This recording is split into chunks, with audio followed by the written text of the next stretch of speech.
the song came about in an odd way because my first album, The Golden Age of Wireless, had come out in the UK and the US, and critically it had done fairly well, but it hadn't exactly exploded onto the charts.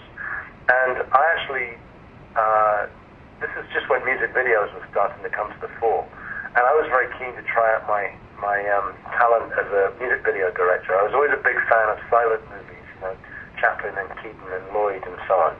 And I saw music videos as really a silent movie with a soundtrack.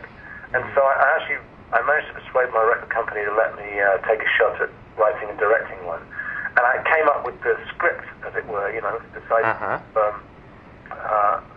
visiting a home for deranged scientists and this sort of mad professor type, played by Magnus Pike, and all these loonies around the place, and a gorgeous Oriental assistant whom I was madly in love with. And so that was how the song She Blinded Me in Science came about. I was pretty much writing it to accompany the video.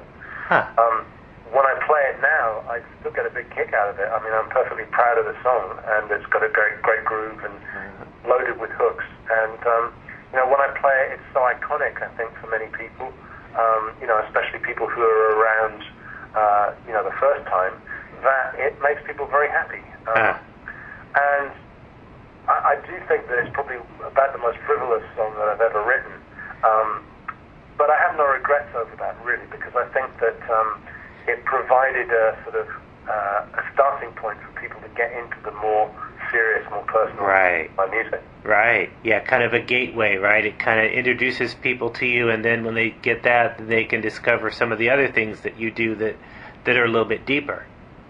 Yeah, I mean, most of what I do is deeper, and frankly, I don't think it's commercial, mainstream material. I think it's very much an acquired taste. You know, I don't cut any corners. I don't write sort of simple pop relationship songs. They are pretty deep, and a lot of my heroes when I was growing up were sort of marginal cult artists that weren't easily pigeonholed, and certainly weren't adoring the charts week in, week out. And I might easily have been a cult artist just like them, were it not for the fact that you know, I managed to have some mainstream success, and that opened up you know, a whole new fan base to me, and you know, provided a way to get them into the more intense side of my music.